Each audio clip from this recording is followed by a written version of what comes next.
I laid a giant golden egg, you guys.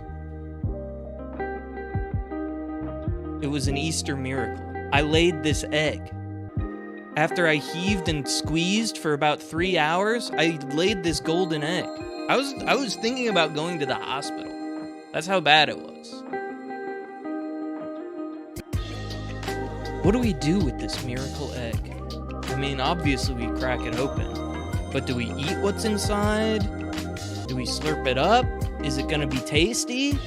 It looks delicious. I should definitely kiss the egg. I have a miracle egg and I want your opinion.